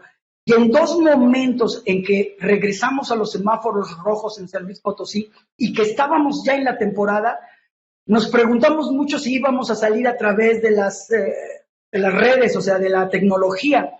Y lo primero que dijimos, lo intentamos, pero lo primero que nos dimos cuenta es que nuestro teatro no estaba hecho para verse a través de la pantalla y que si quisiéramos acceder a la pantalla, entonces tendríamos que tener una serie de recursos tecnológicos que no contábamos. Cámaras, switcheras, buenos niveles de transmisión.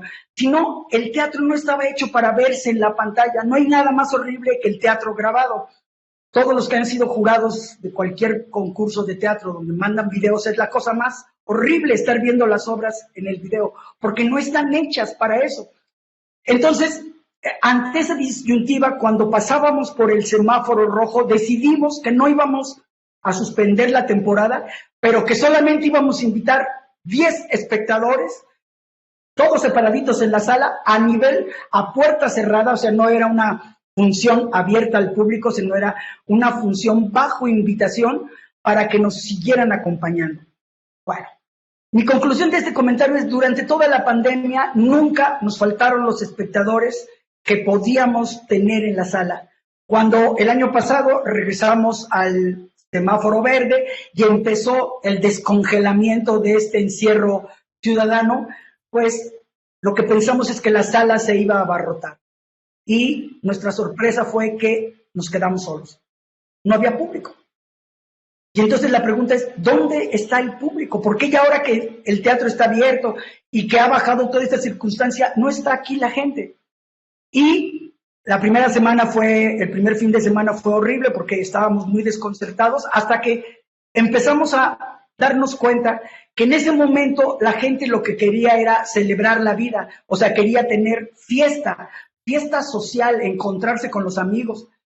Las cantinas se atiborraron de gente, todos esos lugares estaban llenos y tú decías, claro, en este momento la gente lo que quiere es gozar, no quiere ir a la sala teatral.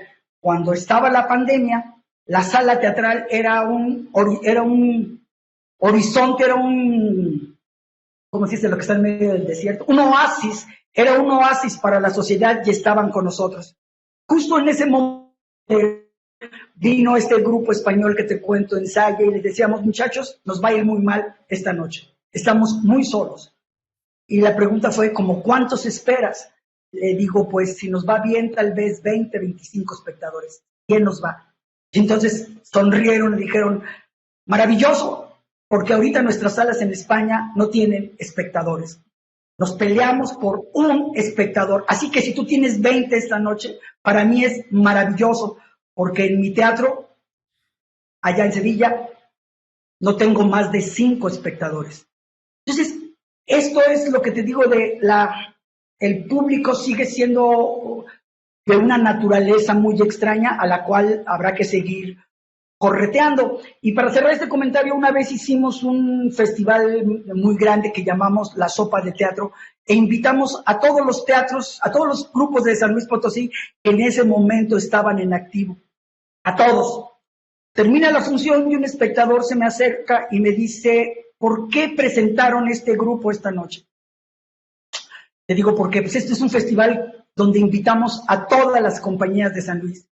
Y entonces el espectador me dice, pues es muy mala la obra, y si yo no hubiera venido antes al teatro y supiera lo que ustedes presentan, no volvería a venir a la sala teatral. No presentes cosas que no tengan un cierto mínimo nivel de calidad. Yo lo sé, y sé que me estás contando por qué fue así, pero si yo fuera un espectador normal, no me volvería a parar por esta sala. Lo que acabo de ver es muy malo.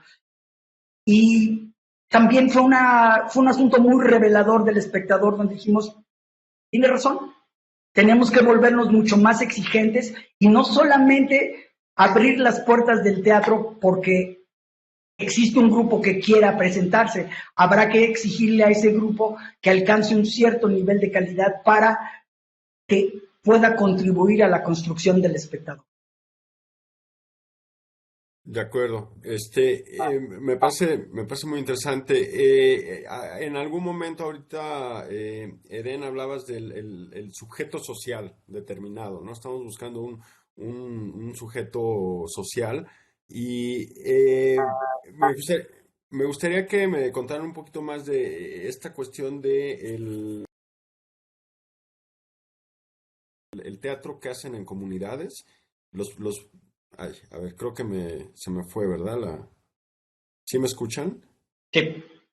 Perdón, el proyecto que tienen con comunidades, ¿cómo se da esta cuestión de tratar también de construir un sujeto social en esos lugares que son distintos, ¿no? Y donde hay un trabajo, si lo entiendo bien, que va más en la dirección del teatro comunitario, de que a lo mejor no vamos a generar actores profesionales, pero es abrir un espacio para la creación, para la imaginación, para que presentemos escenarios alternativos de la realidad, etcétera, etcétera, ¿no? Julio y yo estuvimos trabajando el año pasado también en un proyecto de investigación sobre teatro comunitario. Y lo que veíamos en el oriente de la Ciudad de México es que no importaba tanto qué se hiciera como puesta en escena, sino el hecho de que los jóvenes adolescentes como agentes creativos más que otra cosa, ¿no? Entonces, ¿cómo sucede ese proyecto? Si nos pueden contar un poquito más de esa parte comunitaria. Sí, en realidad surge de esta idea de decir, claro, el centro neurálgico del proyecto del Rhino es el teatro. Y eso tiene sus ventajas y efectivamente también tiene sus desventajas, ¿no?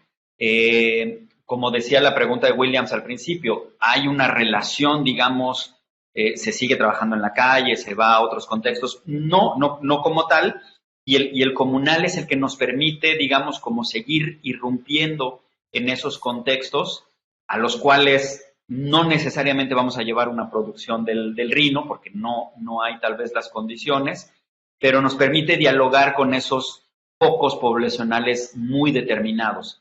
Como lo mencionaba Jesús, el comunal arranca, digamos, en centros comunitarios barriales de la capital de nuestro estado, en centros comunitarios del ayuntamiento, en contextos de talleres de verano. Y de alguna manera fuimos perfilando la experiencia a llevarla a lugares muy determinados como el tutelar de menores, la casa del migrante, y con el tiempo encontramos una vinculación muy importante con un proyecto musical de San Luis Potosí que se llama la Fundación Música para la Vida, que justamente lo que ellos han desarrollado son proyectos de orquestas juveniles en contextos de municipios. Y la primera vez que trabajamos con ellos fue con la comunidad de Villa de Reyes. Y con esa orquesta comunitaria juvenil intentamos hacer este mismo proceso que, por ejemplo, sí terminó con la construcción de un montaje, de un espectáculo escénico, y con el tiempo hemos ido perfilando esta posibilidad. Creemos que se trata de generar experiencias escénicas, no necesariamente montajes teatrales en forma, sino que el teatro como herramienta nos permita estas experiencias para hablar de sus contextos, de sus situaciones, de estas comunidades, y jugar el teatro más bien a favor de ese desarrollo. Otra parte de ese proyecto tuvo que ver con una colonia de la periferia de nuestra capital, donde trabajamos con infancias, con dos proyectos que mencionaba Jesús, un proyecto primero, donde terminamos con una experiencia escénica, y un segundo, donde se terminó con una pastorela. Y como lo mencionaba también Caín, se trata de justo de no imponer la experiencia, sino de realmente llegar a dialogar con la comunidad, decir cuáles son las problemáticas del lugar, qué es lo que se ve, cuáles son los contextos en los que se mueve determinada población, y a partir de ahí construir ese ejercicio que visibiliza de alguna manera una serie de problemáticas y de condiciones, y que efectivamente también es una experiencia lúdica, en el mejor sentido de la palabra. Entonces, el comunal es algo que persiste hasta nuestros días. Estamos todavía en construcción de un proceso con comuneros de la Sierra de San Miguelito de San Luis Potosí, y el año pasado terminamos 2 experiencias en el estado de Veracruz, en 2 comunidades, una en el municipio de Jico y otra en Jalcomulco. Y de alguna manera es eso, ¿no? Como permitir seguir relacionándonos con nuestro entorno, que no hay otra manera de hacerlo con el teatro y con el foro, relacionarnos con nuestro entorno, con nuestro momento de vida, y de alguna manera utilizar al teatro como herramienta. De acuerdo. No sé si Julio o Willy ya en estos 20 minutos que nos quedan quisieran entrarle a algún otro tema, Sí, complementar con alguna pregunta. sí, quizá ir a un tema un poquito más externo, pero que tiene mucho que ver con el futuro del teatro independiente. Ustedes tienen contacto con comunidades jóvenes, como ya nos han platicado, y me gustaría saber cómo perciben a jóvenes, digo, Caín, Edén son jóvenes, pero nacieron dentro del teatro, y tienen otro tipo de visión, y bueno, son muy capaces y ahí tienen asegurada la continuidad, ¿no? De su proyecto, pero en general, ¿cómo perciben a los jóvenes que encuentran en el teatro de grupo o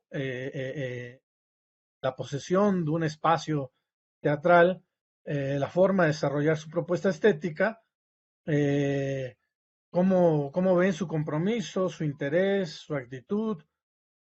¿Cómo ven que se involucran en los problemas de la comunidad teatral?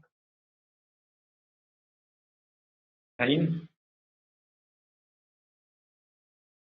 Ah, bueno, mira, te diré que hay 2 cosas. San Luis vive como por oleadas. Yo siempre me digo que son momentos que suceden y se bajan, y luego viene otra nueva generación como en esta oleada, y lo que uno va viendo es los que se van quedando, ¿no? O sea, ahora sí que los cangrejos que se aferran a la roca para sobrevivir, y ahí es donde uno empieza a encontrar eh, pues figuras jóvenes que uno empieza a ponerle atención, ¿no? Yo creo que la juventud potosina está viviendo un momento muy particular, porque le está llegando lo políticamente correcto, ¿no? Y que creo que eso es una cosa que le va a pesar mucho a su teatro, ¿no? O sea, es decir, eh, son jóvenes que se empiezan a preocupar mucho por cómo decir las cosas, más que el qué decir, siento yo un poco. Sin embargo, hay figuras interesantes. Jesús lo mencionaba hace rato, la Martínez, son individuos que que si bien es un grupo muy pequeño, es un grupo de 2 personas, ¿no? Sí son un grupo, o sea, digamos, sí trabajan en colectivo, ¿no? Aunque solo sean 2, ¿no? Ya dejan este rol de los creadores, porque creo que esa es la otra parte. En realidad lo que hay muchos son creadores independientes, ¿no? O sea, creadores sueltos que tienen un discurso y que van construyendo conforme la marcha, ¿no? Esa es un poco la visión, es un poco complicada, ¿no? O sea, es decir, no hay, yo siento que en San Luis en este momento hay una carencia de grupos, ¿no? Que lo que hay es un grupo muy grande de individuos jóvenes queriendo hacer teatro. Y a nivel nacional, por ejemplo, Edén, como, por ejemplo, ¿cómo ves tú ahora que están integrados también a la Asociación Nacional de Teatros Independientes? ¿Cómo ves esta generación de compañeros que vienen un poquito atrás, ¿no? Bueno, creo que con esto quiero conectar lo que mencionaba Caín.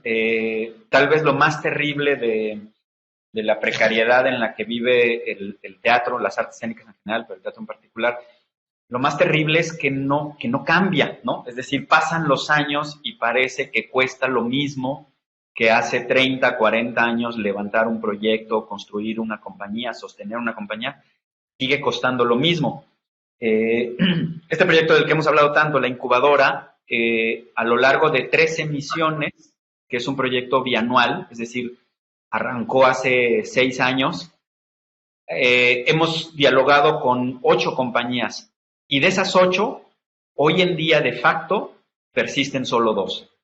Las otras 6 ya no siguen trabajando, digamos, como en esa forma nuclear. Evidentemente que todos ellos seguirán trabajando tal vez en otros proyectos, en lo individual, pero las compañías como tal, de 8, solo nos quedan 2. Y ese botón de muestra pues habla de lo difícil que es. En ese sentido, como dices, Williams, estos intentos de organización, llamémosle un poco gremial, llamémosle un poco del sector, pues tienen que ver con eso, con intentar, digamos, hacer redes de cooperación, redes organizativas, que de alguna manera pongan las cosas en otro lugar y permitan un poco, digamos, mejores condiciones. Actualmente, digamos, somos parte de esta Asociación Nacional de Teatros Independientes y a nivel local también somos parte de una red urbana de espacios autónomos culturales y tiene que ver con la necesidad de, digamos, de lograr condiciones mejores para los espacios. Yo me atrevo a decir que en la última década, por lo menos, ha habido una explosión de espacios autónomos. Así como en algún momento hubo una conformación de muchas compañías, hoy en día tenemos una explosión de espacios culturales a lo largo y ancho del país. Por un lado, que fue muy golpeada con la pandemia, porque buena parte de esos grupos que habían surgido una década atrás definitivamente cerraron sus puertas con la pandemia, pero muchos de ellos siguen hoy en día. Y lo que tenemos es, pues, la necesidad de regulación, digamos, legal, formal de los espacios. Prácticamente en ningún estado existe la figura que reconozca y que dé reconocimiento a los espacios culturales como tal. Sabemos que son muy contados. La misma Ciudad de México apenas este año logró la ley de espacios escénicos. Entonces, en realidad es un trabajo muy nuevo que no está en el horizonte, digamos, de lo que sería la conformación legal. Y de alguna manera, lo que también siempre se discute es que no basta con sostener a los espacios, no basta con brindar, digamos, condiciones para que estos existan, si no hay algo que soporte el contenido de estos espacios también. Entonces, es una discusión que va en dos vías. Y aunque es muy difícil, los consensos, sabemos que somos culturalmente muy complejos, ¿no? Hay siempre esta anécdota de que los mexicanos en el deporte solo somos buenos en las disciplinas individuales, ¿no? Los clavadistas, los corredores, los boxeadores, pero los deportes de conjunto no nos van y tiene que ver con una situación cultural. Nos cuesta mucho trabajo ponernos de acuerdo. nos cuesta mucho trabajo supeditar las necesidades personales a las necesidades colectivas. Y entonces, bueno, estos espacios de los cuales formamos parte y este intento de incidencia política, pues aunque cueste mucho trabajo y aunque se vea muy lejana y sabemos que no va a rendir frutos en lo inmediato, pues sí hay una disposición y hay una convicción a ser parte de ellos y a sumarnos a esos esfuerzos. Gracias. Quiero decir una cosa, aunque parezca tal vez un poco superficial, es que todo esto también tiene que ver mucho con todos estos principios del neoliberalismo. O sea, desde que la doctrina neoliberal es la que ha pregnado la forma en que opera el mundo, es una exaltación del esfuerzo individual antes que del esfuerzo colectivo. Entonces, yo, por ejemplo, soy maestro de la Escuela Estatal de Teatro, la licenciatura, y te das cuenta que esencialmente los jóvenes ingresan a la escuela pensando en que algún día tendrán mucho éxito, pero ese éxito siempre lo están viendo de manera individual. Ellos algún día triunfarán, posiblemente en el corazón de todos ellos algún día harán cine y los reconocerá el mundo y serán famosos. Entonces, toda esta situación que ha permeado la forma de la economía mundial pega indudablemente en la manera de concebir el universo.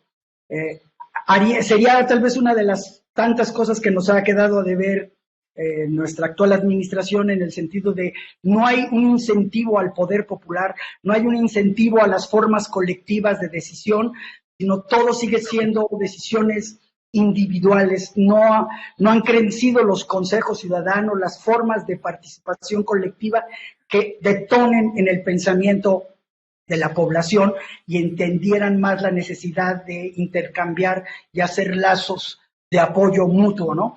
Y continuar en un oficio como el nuestro, que es el teatro, donde es una actividad esencialmente colectiva, a diferencia de otras formas artísticas donde la gente se puede desarrollar con mayor facilidad de manera individual.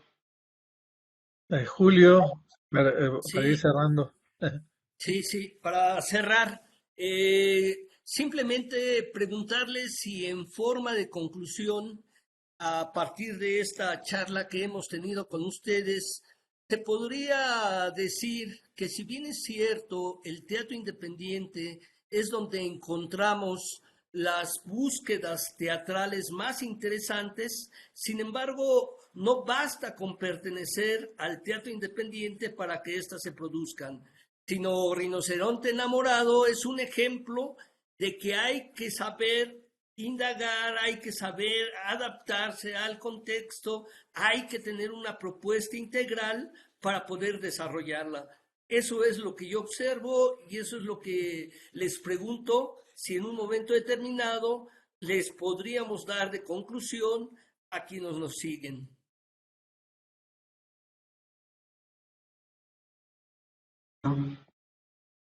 Tienes toda la razón. Tendría que haber una claridad de algo que quiera decir, o una necesidad imperiosa de comunicar algo, y una apropiación de los bienes para desde ahí poderme sostener ante las múltiples adversidades que se me presentarán en el camino.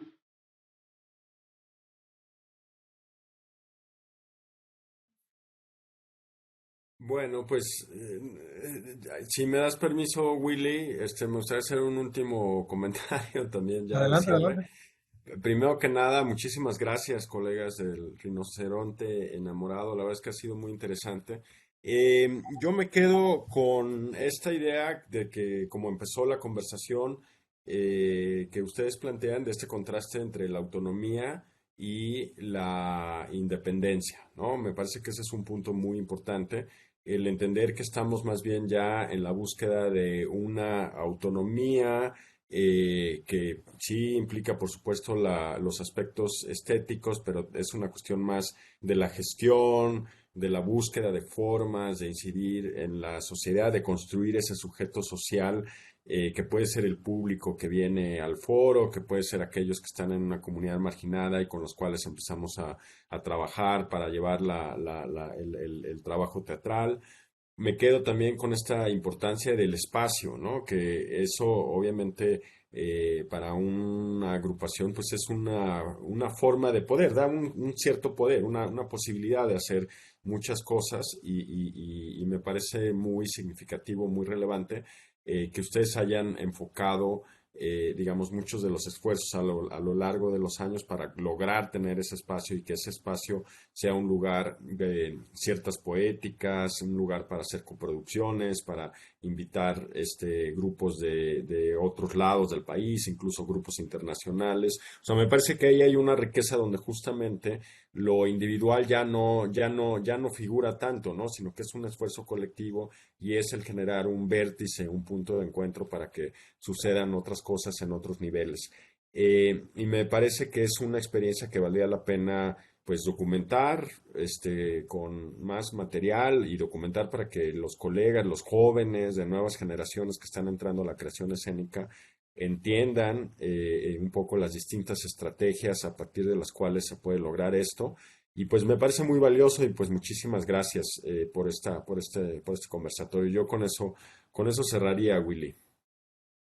No sé si alguno, Caín, Edén, Jesús quieran tener un comentario de cierre breve.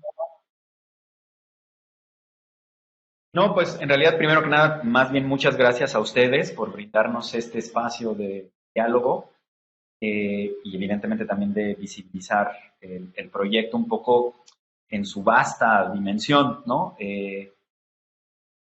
Creemos que la idea del proyecto del Rhino efectivamente ya no es solo una producción de obras teatrales, sino es un espacio que busca ser, no diría un centro cultural, sino en el mejor sentido de la palabra, un espacio detonador para nuestro contexto local, el de San Luis Potosí, que se abre al resto del país y que de alguna manera, como lo decíamos en el video, pues intenta ser un proyecto de gran calado e intenta, digamos, tener una perspectiva, la mirada del tiempo.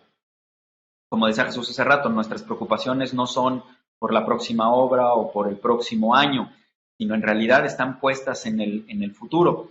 Y justo como decíamos, en esta necesidad de apropiarnos de los medios de producción, pues evidentemente es una postura marxista que nos pone en un lugar de la historia y en un lugar del mundo. En ese sentido, muchas gracias por permitirnos este espacio de diálogo y pues creo que con eso me quedo. Muchas gracias. Gracias nuevamente, Jesús Coronado, Edén Coronado, Caín Coronado, integrantes del grupo El Rinoceronte Enamorado de San Luis Potosí, por conversar con nosotros. Un gusto poder hablar con ustedes. Un saludo fraterno a todos los compas del Rino.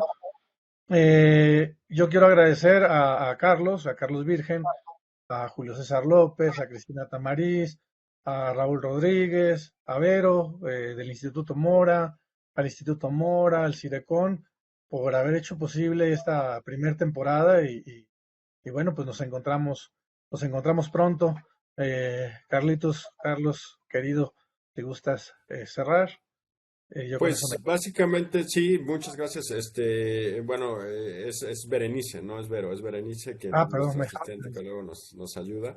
Pero creo que ha sido muy grato recordar que todas digamos, los conversatorios que hemos tenido se les hace una pequeña edición y quedan colgados en la página de YouTube.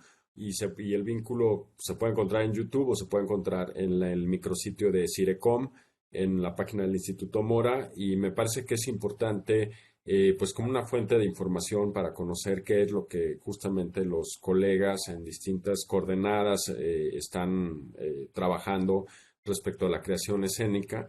Y esperamos, por supuesto, que ese archivo de documentos audiovisuales vaya creciendo con el tiempo. Entonces, seguramente a partir de septiembre habíamos quedado, estaremos retomando las entrevistas y vamos a seguir. Pues es parte de lo que queremos hacer en Cirecom, que es este esfuerzo pues multidisciplinario, ¿no? De generar un diálogo entre la creación escénica, la historia oral, la sociología y pues otras disciplinas. Entonces, me parece que es algo que vale la pena estar ahí como siguiendo y pues ahí están, ¿no? Los espacios donde se puede consultar este material, incluyendo este conversatorio que en unos días seguramente se va a poner ahí, se va a colgar en esas redes. Y pues nada, muchísimas gracias. Creo que con esto podemos cerrar, Willy. Les mando un abrazo a todos. Muchas gracias, adiós.